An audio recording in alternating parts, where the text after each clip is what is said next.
My name is comedian Jessie McDonald from Marianna, Arkansas. I'm an actor, motivational speaker, and I love to do stand-up comedy. Well, a lot of my jokes come from my everyday life, everyday experience, things that I've been through, things that I could see myself going through, or things that you see that I don't see, such as like some people may see me and they be like, "Oh, he's retarded," or he's crippled, but they don't know the actual meaning of those words. So when you say cripple actually mean a person that can't do for themselves. Or you say retarded is a person that probably can't think as well. So where I do a joke where some people be like, I did a joke where a guy was always calling me retarded, and I would always say, "Hey, look, I ain't retarded, I'm disabled." Because disabled saying I can do it, I just can't do it as well. So with him saying, "Hey, he always calling me retarded," so one day he kept calling me retarded to when we got stopped by the police or whatever. I just played retarded for real, because he was always, "You've been retarded all your life, you're gonna be retarded today." So when the police came up, okay, I'm retarded, so I gave him that retarded move. So a lot of my jokes basically my everyday life, because when you're telling the truth, you don't have to make up a lie to try to keep people laughing. When you tell the truth, people can actually see the visual, and they actually see where you're going with it. Bernie Mac, George Lopez, can't forget Kevin Hart. Kevin Hart is good. Eddie Murphy. It's so many, because everybody's style is so different, to where it's a lot of them that you would want to work with, to where some of them I can't even remember the names, I just know the faces. When you're able to cross over, but when you're stuck in this one box, then your comedy only gonna go so far.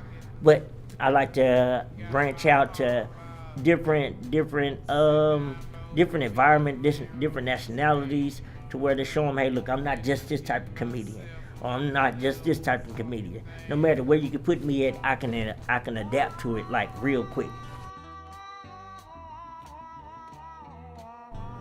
Probably be at home with my mom, because a lot of people with disabilities, they sit at home and they feel sorry for themselves.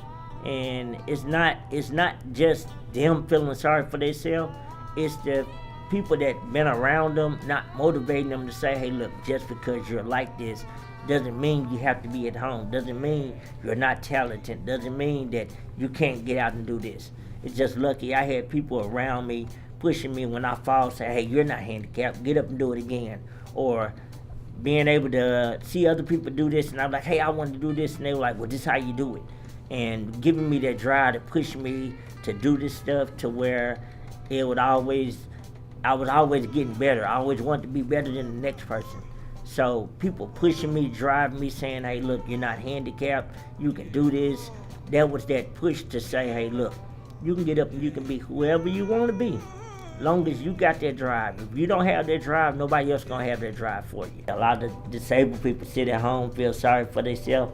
But I got this groove stick. This is my baby, and I actually picked it up when I was in college. I went to UAPB, and what happened was I asked a girl to dance, and she didn't want to dance with me. And she said, "I don't dance with short people." And I used to always pull a chair out on the floor and dance. And it got to the point to where I got tired of pulling that chair out, and I was like, I need something else. So I went home and I found my canes, because I used to be ashamed of them.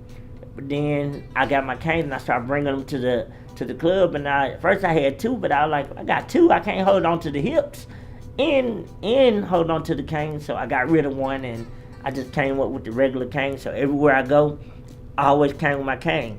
People would give me a VIP pass. I'm like, "Well, I need a VIP pass. I'm the only person back here with a cane." So what made me just really bling it out, I show other handicapped people, don't be ashamed of using your sticks. If that what helps you get to where you need to go, then get it. But make your cane or your sticks, whatever you use, make that yours, and make it to where when people see it, they be like, "Hey, I like that." So a lot of people see my cane and they be like, "Hey, where you get that done at?" And I tell them I can't tell y'all that. Definitely Jermaine Dupri, a big inspiration to me, because if it wasn't for Jermaine Dupri, I wouldn't have been doing the rapping, and the rapping carried over to the comedy. So anything 90s music, some of the new music, but I love blues and I love gospel. It's something about the stories, and it's something that you can relate to. Like when you listen to Marvin Sapp and he say, never would have made it without you. And I think about all the people that pushed me down, people that talked about me, said I wouldn't make it, people that said, hey, look, I'm glad you did it. Hey, look, you're making it. Hey, you're where you at. Hey, you're on the right path. Well, when you listen to Marvin Sapp and he say, never would have made it without you, with all this bad criticism, all this bad and negativity, and the positive that I've been through, I never would have made it without him. Probably Houston, Dallas, Texas. Every time I went to Texas, they showed a lot of love. They bought a lot of merchandise just to say, hey, look, I want to wear that I ain't drunk, I just walk this way shirt. So it's got to be Texas. Texas, we did 11 shows, and 11 shows, it was, just great all the way around. And I got to give thanks to DeRay Davis for, taking the chances up, picking me up and taking me on the road and saying, hey, look, this guy funny and the world needs to see him. Where most comedians would look at it and be like, hey, look, he's funnier than me. Don't put him on the show with me. DeRay wanted his show to be clean all the way through. Everybody funny from the beginning to the end. He wasn't worried about if you're going to be funnier than me. He gave me a chance to say, hey, look, this is who I am, and hey, you're funny. And if you're funny, keep doing what you do. If you want to follow me, you can follow me on social media. It's comedian Jessie McDonald on everything. Comedian Jessie is spelled with an I-E, McDonald. I'm real easy to follow because I can't walk fast. Tell a lot of people that all the time. If you follow me on Snapchat, it's mjessie739. But Christian Mingle, no, I'm just playing. But I'm easy to follow. I'm on all social media, so definitely follow me. Like I say, I'm easy to follow because I can't walk fast.